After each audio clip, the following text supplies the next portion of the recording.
is TJ Zwarych with Agents of Fandom, joined by one of Canada's most legendary newscasters, and of course, Peter Moosebridge from Zootopia 1 and 2.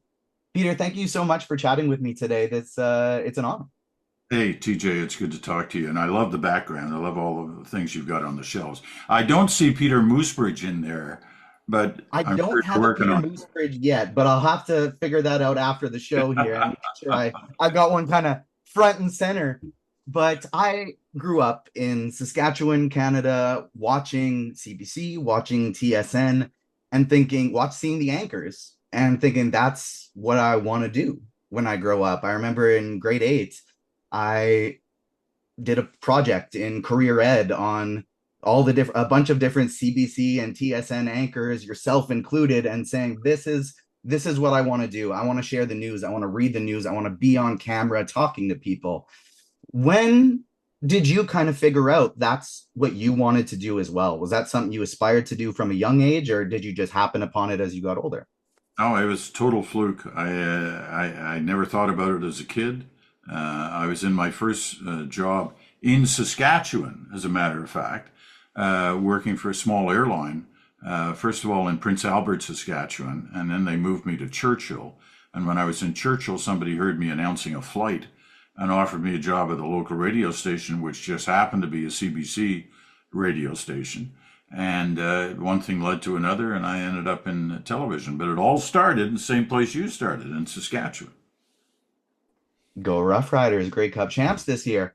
That's I right. How did the process start to get cast in the first Zootopia movie? I find it so cool that we have these different newscasters within the movie based on the country that the movie is releasing in.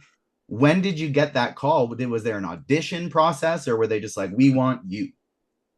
It was more of the "We want you."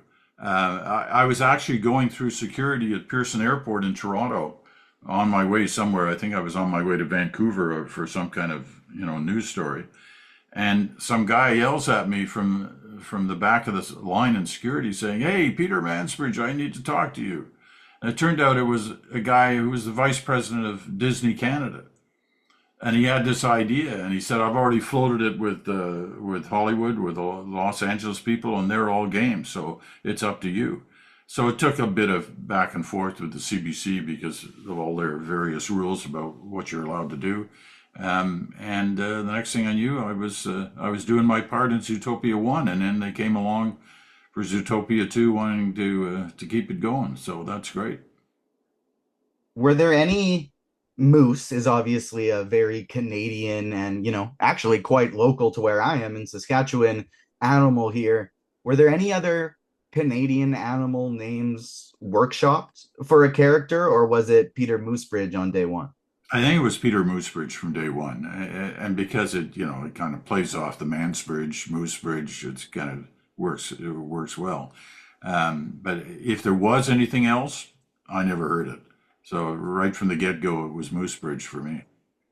I was workshopping in my head. I thought, Peter Man's Buffalo, Peter Man's Beaver, and then I realized, you know what? Maybe Moosebridge was the right way to go. I think that's the one that rolls off the tongue the best. Do you have you gotten a bit of a bug to maybe start doing some voice acting or start doing some more characters in various projects, or do you think this will be a one-off for you? I think it's a one off. I'm exclusively a Disney guy, so I think I'll keep it to that.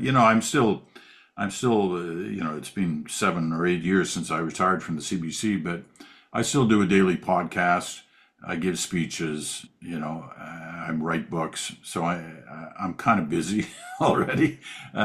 So I kind of like the fact, and so it appears to a lot of others that I have this one other role.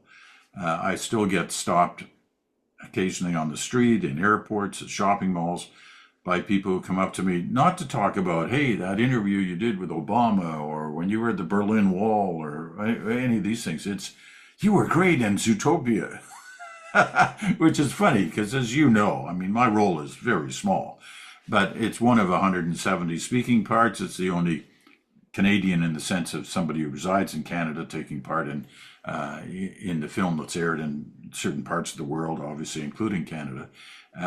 So it's a big deal and it's a real honor. You mentioned that you are a Disney guy. It's kind of tough to get to know someone when they're in that news anchor position, right? Because your job is to report the news, not to put yourself into it, but to report what is going on in the world. So to get to know Peter Mansbridge a little bit, I want to know about this Disney fandom.